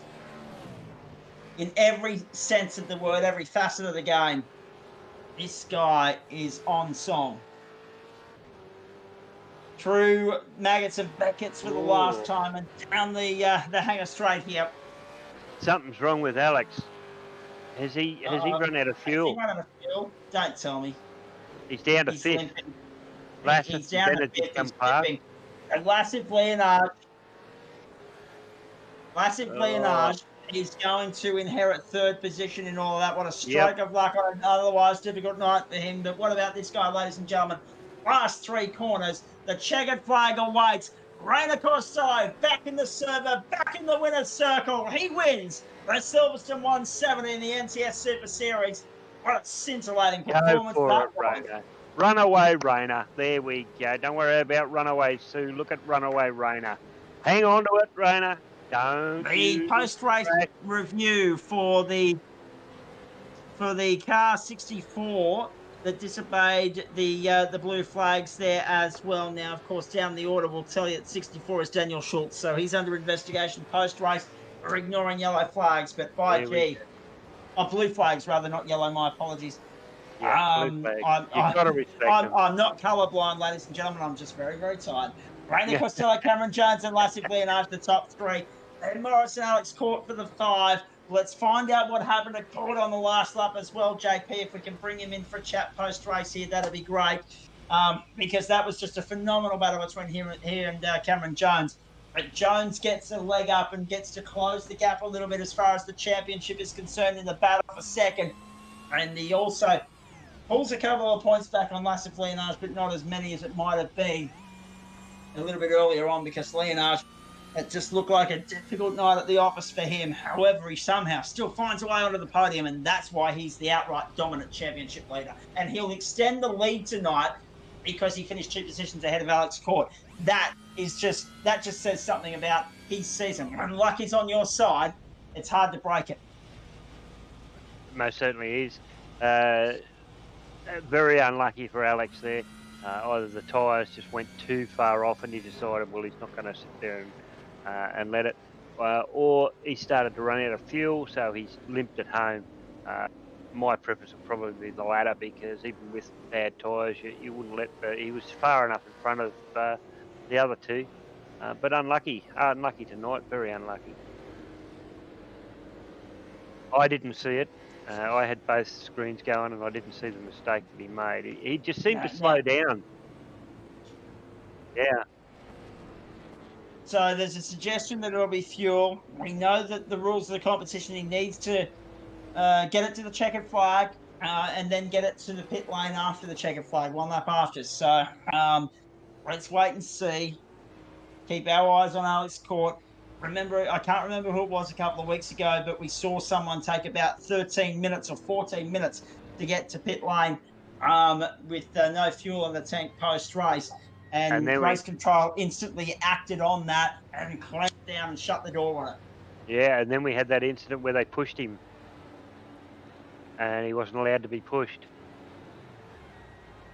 Yeah, that's an Sonoma.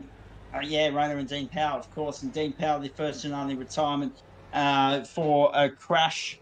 Well, it wasn't actually a crash, was it? He just pulled up lane. Here we go. Tonight. However, there were, as we watch Rainer. Actually, crank up the volume and enjoy this, folks. Yeah, crank up the volume. Watch all that smoke.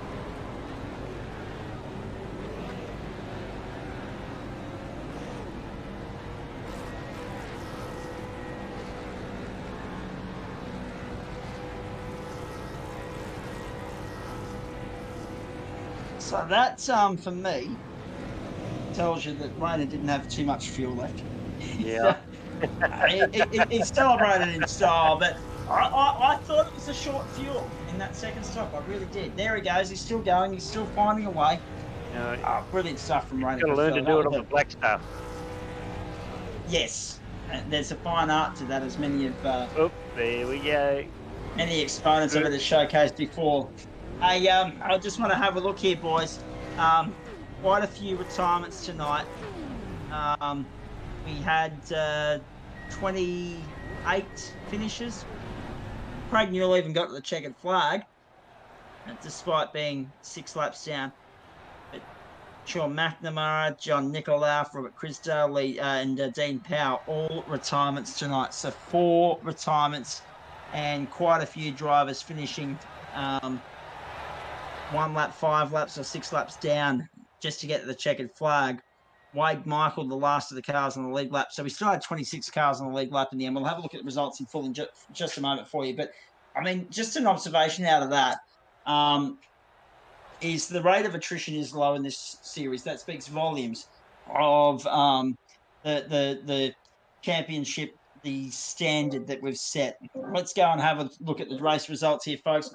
I'm getting told to try and wind this up early tonight. It probably does everybody a dose of good if I do that, because any extra 20 seconds of sleep I can have this week in the lead up to Saturday, the better. And I'll explain and elaborate on that a little bit later on. Rainer Costello wins from Cameron Jones. Look at the margin, 10.7 seconds if you don't mind. Another 7 seconds back to Lassive Lienage. Benny Morris got home for 4th. I think that's his best result of the championship. Alex Court 5th. Peter Crossingham, then Michael Langer, Simon Vella, David Kirby, and Chris Barnes. That's the top 10. And was that 4 Fords and 6 Holdens in the 10? I think it was. Ash Davis, then Simon Chadwick, Brian Cooper, Lindsay Hobbs, and Matthew Hill take us back to 15th. That was with the penalty, of course. And Jacob Brewer, Blake Urquhart, Craig Schultz, Alan Dawson, and David Leslie. 21st, Scott McCune, Tim Mulford, Ben Siren, Darren Caldwell, Steve Vella, and Wade Michael. Wade Michael, the first lap down in 26th. And you go back to 25 home in the league lap. Not a bad effort. That's not a bad effort. Daniel Schultz, the only other one to finish a lap down. Now, I'm just having a look. John Nikolaff was the first of the retirements that will be also not classified because of the fact that McNamara and Newell have finished 75% of the race, and barely. It's about 80% of the race they've managed to finish there. They should still get classified, but I'll seek clarification on that. 75% is the critical number. 75% tonight was 22.5 laps, so they're fine. And, of course, Robert Crisdale, a very early retirement. So too Dean Powell. Kisby, I'll get some observations from you on all of that if you don't mind. I mean, take nothing away from Rayner. That was scintillating. We'll get to him in just a moment. But outside of that, one thing we missed was Sean McNamara. He was in here a couple of weeks ago. He'd been getting a couple of podiums. We said that because he'd already burned his drop rounds, it was paramount and very important for him to be as consistent as he possibly can, rack up as many points as he can, knowing that the drop rounds of 0 are going to hurt him at the back end if he has a bad round in amongst his point scoring attempts. That's this bad round right here, and I think that means we rule him out as a championship contender as well. So it's definitely a Laz, Cameron, and Alex battle from this point forward. That's right there, Zach. And maybe even Rayner if drop rounds count, or fall his way, rather, I should say. Sorry. Drop rounds might just bring Rayner back into it, but I'm not sure how that balances out. Yeah, the old lady Silverstone, she's really served up a cracker of a race tonight from start to finish there. From one runaway Rainer Costello, look how far he got to the front, to the 2 contenders for me for drivers of the night of Cameron Jones and Alex Court. They drove a magnificent race until something's happened with Alex, and we think it's fuel. But, yeah, right from the start to go, it was some great strategy from the top drivers there, and some unlucky mishaps for some of the other drivers. Laz was unlucky to get a half a spin there, but then lucky to be able to get back because of Alex running out of fuel or something like that. But what a cracker a night. Back to you, Zach, and you can get on to Runaway Rainer. Yeah, we'll get on to him in just a moment. Not often that we bring people outside the top 3 into the post-race chat, but Alex Court's here and he knows why. Get to him in just a moment. He finished 5th tonight. It could have been so much more. Guys, I'm under the pump to keep it a little bit tight. I don't know why, but I'm going to try my best. Help me out here. Let's go to Rainer Costello, mate. You might... I suggested this during the call, that you might want to have a school camp every 2 weeks, and on the odd weeks, you might want to have a round of the NTS Championship, because the week away has done you the world of good. A 10-second win. Well done.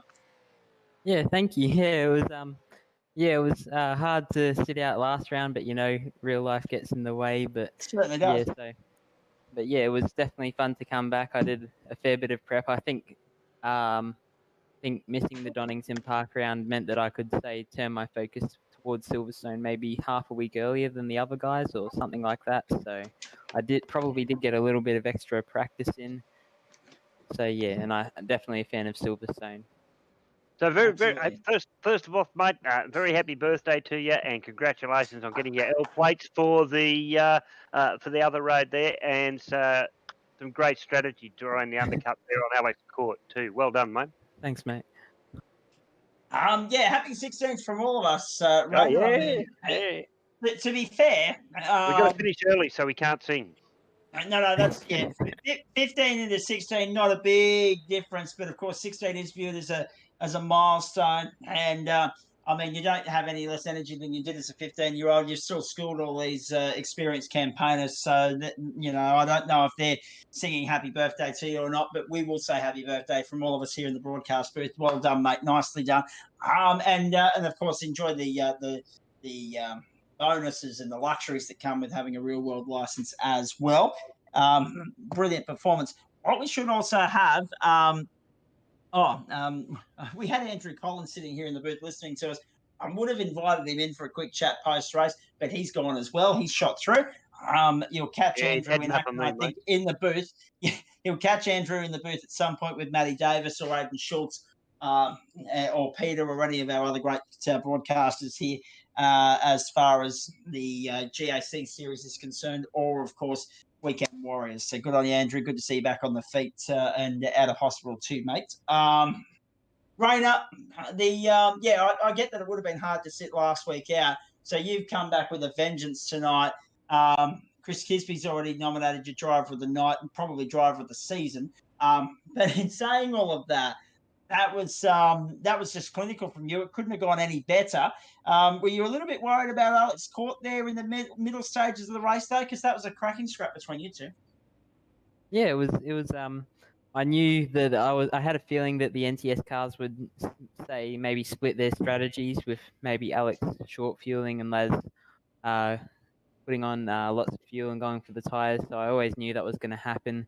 I think the main goal for the middle stint was just to stick him behind. If any opportunities came up to get past, I'd take them, but none really showed themselves. Alex drove well, so yeah, I guess I was just sitting there waiting for an opportunity, and then after the second pit stops, it's all sort of sorted itself out, and I just had to drive home, make sure I made no mistakes, and keep it smooth.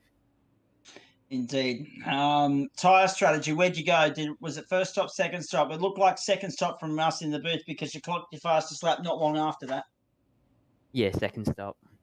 How tight were you on fuel, mate? Because at the end of the night, we always wait to see how long the burnouts are. Yours weren't overly long, and you took to the grass for most of it anyway. But how were you on fuel? Because your second stop was very short. Yeah, I was pretty safe on fuel. I think I had about 5 litres as I crossed the line, so yeah, there was no worries there. I took some inspiration from Tim Slade 2016 at Winton for his dirt donuts. Well, yeah, Winton. It's an interesting part of the world. Grass is their friend down there, and therefore, yeah, go your hardest, absolutely. I love Winton; it's a great part of the world. Hey, just quickly, mate. I know you're on borrowed time because you got to get to bed, got to get to school, all that sort of stuff. When drop rounds factor into play here, is a top 5 championship finish still very much on your radar? I'd say the win's still on the radar. That's the main goal. All right, okay, copy that. He's a determined little bugger. There's no doubt about that. Youthful exuberance, ladies and gentlemen, right there with Rainer Costello. Mate, quickly too, Road Atlanta next stop. What's your thoughts? Yeah, I like Road Atlanta. I've done a fair bit of driving there in the prototypes and the GTEs. So I think we came there last season. It was a pretty decent round for me until a little incident. So yeah, I'll do some practice and see how I go. It's a pretty good track, nice and flowing. Indeed it is. And before I let you go, because I know you like to bolt early, please, the floor is yours. Thank everyone you want to thank, mate. I'd like to thank E1 Sim Racing for all their support, Coghlan Race Engineering, Daniel Coghlan, who does all the GAC setups, F Suicide, RSW Graphics, Abrizi Simware, Total IT Solutions, Brisbane, and I'd like to thank my mum and dad for all their support. Indeed. Hey, real world commitments get in the way. That's called school for you at the moment. So bedtime awaits, mate. Congratulations. We'll let you go and look forward to seeing you in action again next week. Awesome stuff. Thank you. Good night, mate. Don't let the beg buds bite. Good night. The only thing, just as you go, I was actually half expecting a lecture from Chris Kisby about flashing your headlights again. You were feverishly on there at one point there. I think it was when you were trying to get past, was it Cameron Jones at some point there? Or was it, it was one of the other front runners. You were feverishly flashing the lights there on the exit of the last corner of the old configuration of the circuit, coming onto the old pit straight. The lights got a bit of a workout there. You were keen to get to business, weren't you? I'm not too sure. I don't remember flashing them. Too I long ago. saw it. I saw it. I was just thankful for your It can't sake have that been Chris too much, Kisby mate, didn't say because anything. Yeah, I missed it. That's right. I saw it and I was like, hang on, I'm waiting for a comment from Kisby. I didn't get it. Get out of here, mate. Congratulations. Awesome stuff. We'll see you next week. Thanks, guys, and thanks for the commentary. No, good on. Always. Let's start around the room, Kisby. I'll get some final thoughts from you at the end of the broadcast here. What was the race time tonight on the iRacing server? Does anyone have that for me? Because it doesn't come up on live timing. I'm expecting that it was about 65, 66 minutes, was it not? 65. 65. So one of the longer races of the championship since Long Beach way back when.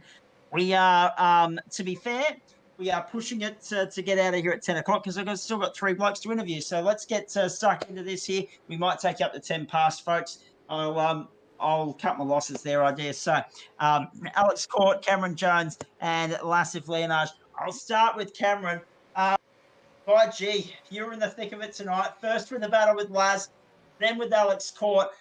Vitally important for you to get one up on both of them tonight because it still keeps you somewhat with a sniff at the championship. The margin is still big. It's still over 100 points to Laz, but you slowly close the gap to Alex tonight. So it's a big win for you. Yeah, I don't like my chances of moving up, but just here for fun now and see if we can upset some of the boys and keep going. That was a very hard race. It certainly was. Let me come back to that with you in a moment and please elaborate. But I was going to say, how did you find it without your teammate there? Because I mentioned at the start of the call that you guys come in here each and every week. 1 week it's VCOC, one week it's you. I mean, the dynamic is that you both provide a calming influence for the other if something goes on, if you're getting a little bit stressed or annoyed behind the wheel. How was it not having that influence tonight? It definitely helps having someone to vent to, especially when you're between Alex and Laz and your head's blowing up. Yep. So obviously, Cameron, hopefully back next week. But as for that race, mate, are you happy with that, given everything that played out over the course of the hour? It was a stressful night at the office because, as I said to Chris Kisby, it's one of those circuits where, whilst there are some wonderful overtaking opportunities, there are just as many parts of the circuit where overtaking is near impossible. Yeah, I think I had the pace to stay with Reynard, but once someone gets away, it's very hard to get back with them. And if someone's at the back of you, they're just going to keep passing you. Very hard. The pitfalls of racing of this variety where, as the great Will Hagen puts it, it's McDonald's motor racing. You get the same product everywhere you go, parity, etc. and so forth. So that's one of the pitfalls. Once you get away, it's very hard to claw it back. The pit stops, where were you with regards to, did you take tyres in the second stop or the first, mate? Second stop and about 15 litres too much fuel. We mentioned that, didn't we, Chris? We mentioned did. that we saw that Cameron was in there for about 7 seconds, 8 seconds longer than anybody else. We wondered if it was a mistake or whether he missed the box or took too much. We didn't know what the issue was. At least you've come in here and clarified that for us, mate. How were the tyres after the second stint? Because I noted that Chris Kisby during the call, if you're taking tyres in the first stop, you've got to get 17, 16, 15, 14 or 13 laps out of... Sorry, I'll start again. You've got to get 17, 18, 19, 20 or 21 laps out of the second set. But then as the second set goes, or the second stop goes, if you come in at the end of lap 17, you're in your fuel window. You had 13 laps to get home. You would have been fine. So it would have been a run of 13, 12, 11, 10 or 9 on the new set. just as much as it would have been that your laps, your tyres after one stint would have been 17, 18, 19, 20 or 21 laps old. Where were the tyres at as far as the degradation and everything else is concerned, mate? By the end of the first lot, they were pretty knackered. But I didn't want to take him in the first stop. Like, Laz was the perfect example. Like, he spent 5 or so laps trying to get past me, which I would have let him pass if I definitely knew he had new tyres, because I could have stuck with him. Yep. But then you see, like, he had no pace towards the end of the race. And still somehow walked away with the podium. He got lucky in that regard, didn't he? I mean, He's good fair with that. thinking. Hey, mates, again, we're short for time at the director's request, so thank whoever you want to thank, and then you can rock and roll, mate. And give us your thoughts on Ride Atlanta on the way out too, please. I've got a bit of a sore throat, so there won't be no sponsors tonight. I've been crook all week. Copy that. And Road Atlanta, yeah, not a bad track. Can't say it's a favourite, but we'll have to make do, won't we? Well, the schedule would suggest so. Good on you, mate. Rest the sore throat.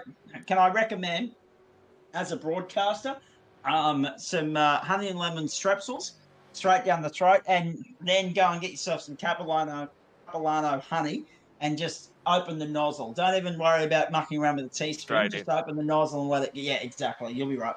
Go get it, mate. We'll see you next week. Thanks, Cameron. Cameron Jones. Awesome drive tonight. Just as it was from Laz of Leonage, but Laz, for very different reasons, because you persevered with, well, pardon the expression, rooted tyres, didn't you? And it paid off. You brought it home in third. You continue a podium run, you continue a consistent run, and somehow in all of that, you extend your championship lead. It wasn't the easiest night at the office, but the reward is still you are on top, and the lead is now out over 100. Yeah, it's been an interesting race, this one. First of all, big well done to Raina and Cam. Raina definitely had the pace tonight and really showed. But yeah, I haven't made this many mistakes in one race in a long time. So yeah, definitely wasn't my track. I had to put in a bit of work to get my quali pace up, but had some mistakes early on, and then a little incident with Sean. I gave the spot back to him. It cost me a fair few seconds there. So yeah, it definitely wasn't the easiest night in the office. And then I short fueled a little bit to get some time in the pits, and used up a bit more fuel than I expected in the last 5 laps. So I had to back off a little bit. Tires were fine. It's just fuel was the issue. So I'll tell you what you need to do, lads. You need to hop off and go to a school camp next week, and then come back even stronger for the next race. I'm way past school, mate. I don't mind if you jump in. I didn't say you had to go to school, but go to a school camp. I might get in trouble for that one. I didn't say the kids had to be there. Brilliant. Hey, the thing I will say, Laz, you're right. It was an uncharacteristic sort of night for you. Would Cameron Jones's assumption be right that the tyres didn't help? Oh, look, the biggest issue after all those mistakes was the fact that I got stuck behind Cameron when he had second-hand tires while I had the brand new set, and could not go past him. And then when I did, and then it was a battle with Sean. So I don't think Sean had tires either. So I wasted a lot of time with my new tires because I could not jump them in the pits. Do you know what happened to Sean McNamara? Because we don't. He just disappeared. No idea. The incident that we had, there was no damage. He just went off track, and I redressed it, and then we moved on. I don't know what happened afterwards. No, neither do I. Very strange, because 1 minute we're looking at the fight, and it was in the middle of the pit sequence, so we're watching pit lane. Next minute, I look down the order, and I'm like, hang on, Sean McNamara's in the lane. He's been in there for umpteen minutes, and that's night over. And possibly championship aspirations, or certainly top 3 aspirations over for him as well. The next thing we need to address is that did you get flustered during these moments where you were making these mistakes, where you were getting stuck behind drivers, where everything just wasn't going your way? Were you getting flustered? Did the red mist descend on the helmet? Where was your mindset, mate? Oh, I was a little frustrated, but I know better than that. So I got a championship to try and wrap up. So that was the only thing that kept me from soldiering on and trying not to make any more mistakes. So I mean, P3, can't complain. Um, Unlucky for Alex. I think he ran out of fuel. So yeah, all in all, it's not a bad night. Not a bad night at all, mate. Stay with me because I am going to bring your teammate in, and I'll let you guys think who you want to thank together. Again, we are going to wrap this up a little bit earlier tonight, ladies and gentlemen, but still fantastic to have the company reviewing, tuning in all around Australia, all around the world, be it via, fair income, it's been a long day, be it via the platforms of SimShed Broadcasting or Real Sim Racing Australasia across YouTube and Facebook. Alex Court, mate, unbelievable effort from you. You're not a spring chicken. I mentioned that in the broadcast. You're not a Rainer Costello in terms of the age, but that was a coming of age performance from you tonight for 29 and 3/4 laps of it anyway. I described it as a real defining moment as far as your presence in this championship is concerned. Everything seems to be falling into place over the last couple of weeks to the point where you're getting those podiums, you're getting those consistent finishes. You've got your way up to second in the championship behind Laz. It's a team 1-2. And then you go out and put on that display where you're holding off Rainer Costello for a couple of laps and making life difficult for Cameron Jones. You had a night out. It's just unfortunate that you weren't able to put the finishing touches, the icing on the cake, mate. Yeah, pretty gut wrench, really. Yeah, look, to be honest, being up here tonight was sort of the last place I wanted to be, but got to do what the team boss asks, and Exactly. That's right, mate. That's right. Did you run out of And fuel? that was at my request. yeah, we were literally a litre short. Phew, I can wipe my brow now because I was sure it was because I said to Zach there that my driver of the night would be Alex Court if he stayed in front of Cameron, or Cameron if he got past Alex Court. So I thought I put the mocker on him, but I did. Good, I'm off the hook. No. That was brilliant. Just talk us through it, mate, because were you in the same boat as Laz? Did you take tyres early? No, I took tyres second stop. Oh, okay. Well, in that case, then let's have a chat because, I mean, conversely, I mean, Laz, just jump back in here for a moment for me, Laz. Were tyres at your end pretty shot by the time you got to, where did you come in last? Lap 21, I think it might have been 22. What about you talking to me? Yes, mate. Did you come in, when you came in 21, 22, how shot were the tyres? Tires were still fine. I think I was doing Okay. 204s, so yeah, the tires were definitely fine. It's just the driver that wasn't fine. So, Alex, same question. Obviously, there's something in the water at NTS. You guys seem to somehow find a way to manage those tyres when a lot of other guys would be crying out for fresh rubber. Yeah, look, so I went 8 laps on my second stint. I could have went 9, but I said to Aaron, crew chief, he was like, look, you can go 8 laps or 9 laps. I was like, dude, I need to come in now. My tyres are shot.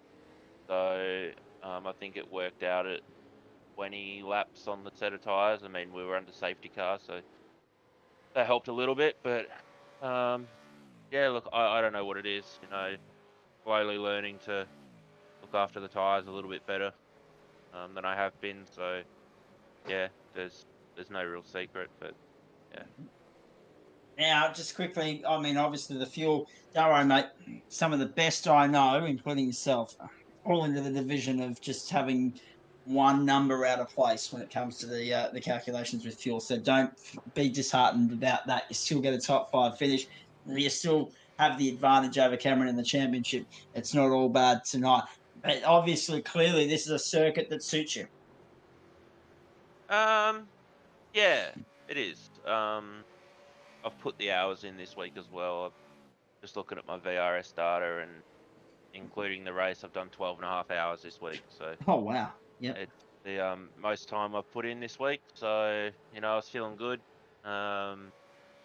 It's been funny actually. Like when we've been setting up team sessions and stuff, like we generate the weather and like the different range of weather has just been crazy. Like I set a server up today and it was 27 track, and then come out tonight, same time, day, date, and it's 10 degrees hotter. Yep. So it makes all the difference. Like 10 degrees doesn't seem much, but yeah, she's pretty slippery. Oh, indeed, she is. It was interesting that that early race safety car didn't really bear any effect on the race because it was too early to have too much of an impact. But just reflecting on your battles with firstly Costello and secondly Jones, you must have been delighted because you've openly admitted coming in here and saying that as far as your team is concerned, Laz has got the speed. There's no question about that. You must have been delighted to hold off a couple of guys equally as quick as Laz for as long as you did. Do you put it down to the 12 and a half hours that you spent learning Silverstone this week? Do you put it down to the difficult overtaking and that you made life as difficult as you possibly could for those guys to find a way through? Or do you put it down to something else, mate? Look, I think put it down to a little bit of everything there that you just said. Like I'm never gonna make it easy for anyone to pass. Everyone who wants to pass has to work for it. I'm not just gonna get out of the way. That's not how I race. I race hard. I race fair. Some people don't like that, but that's how it goes. So, but yeah, look, definitely the 12 hours has definitely helped a lot this week.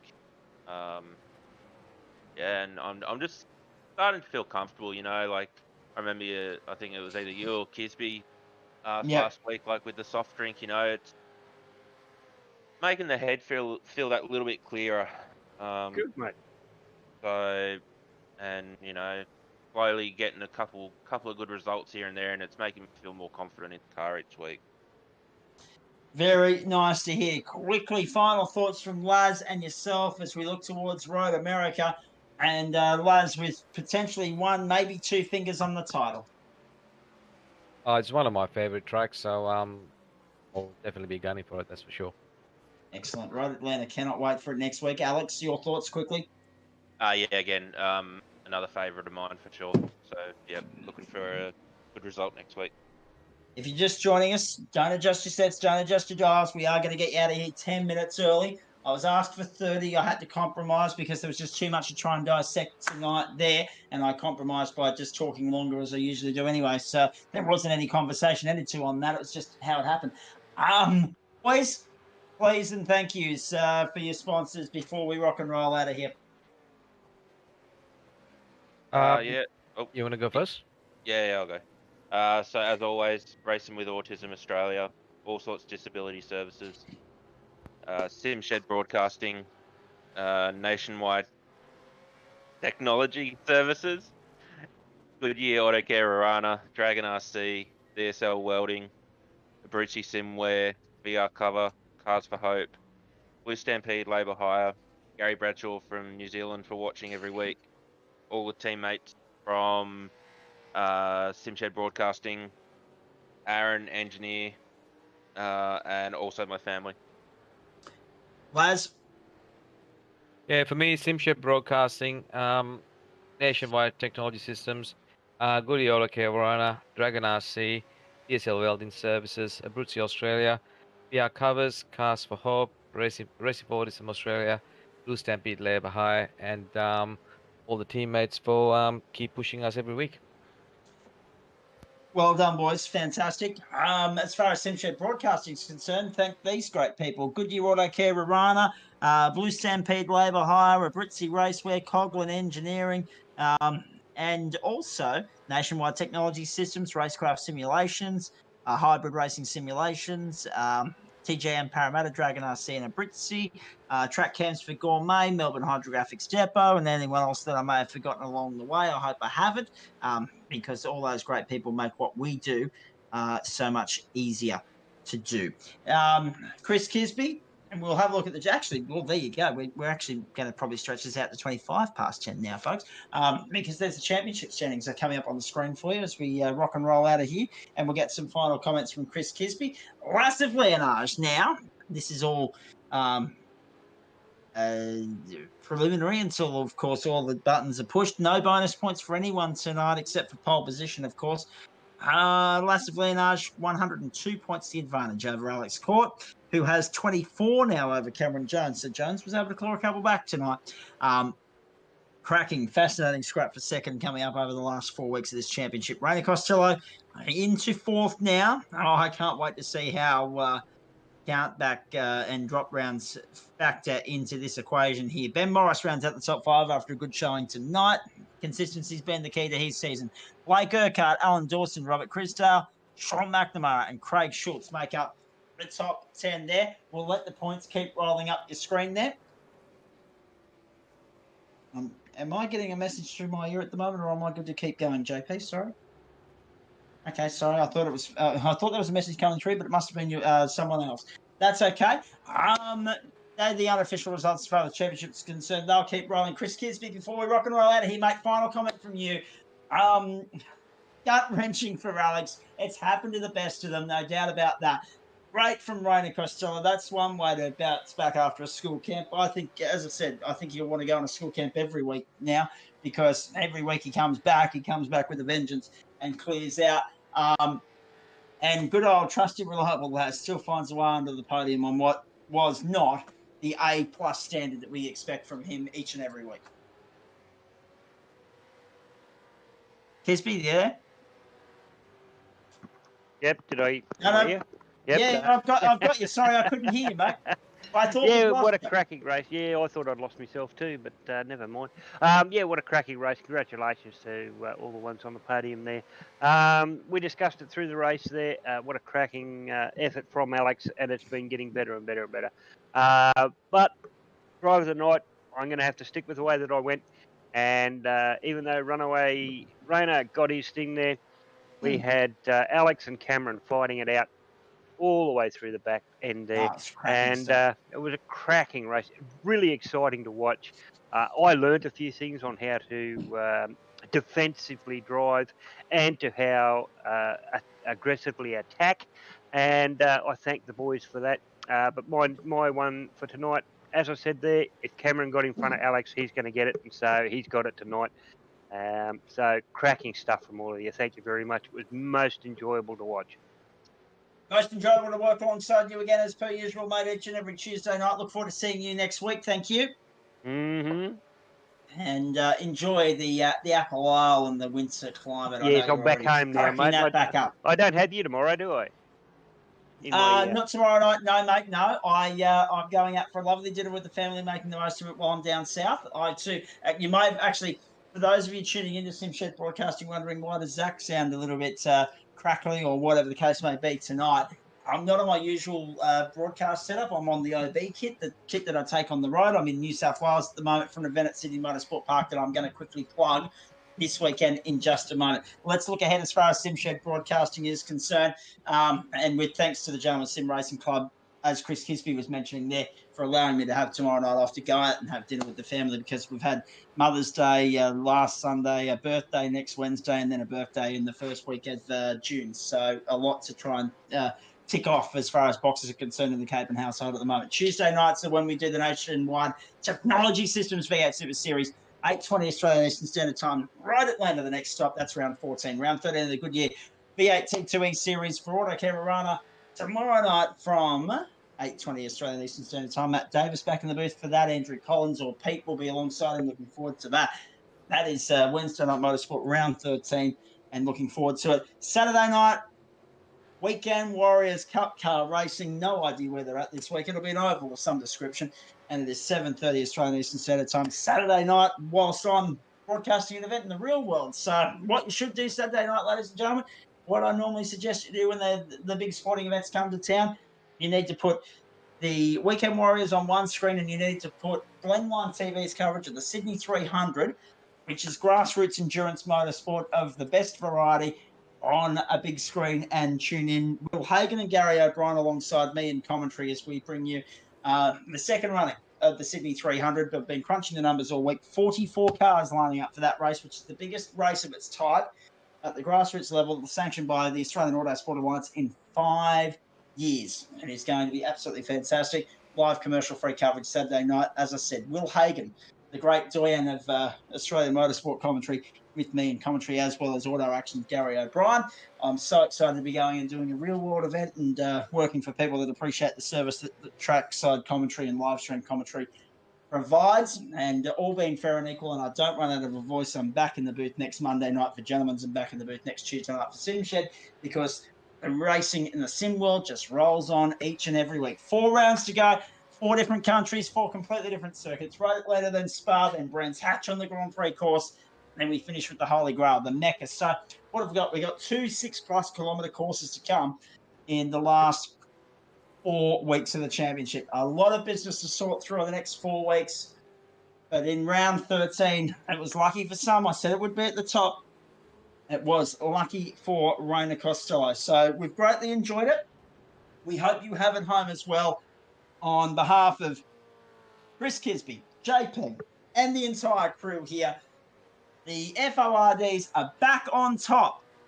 SimShed Broadcasting, thanks you for your company as we bring you the NTS Super Series. The Silverstone 170 goes to Raina Costello, the youngster. First race meeting after his 16th. He's absolutely schooled them again.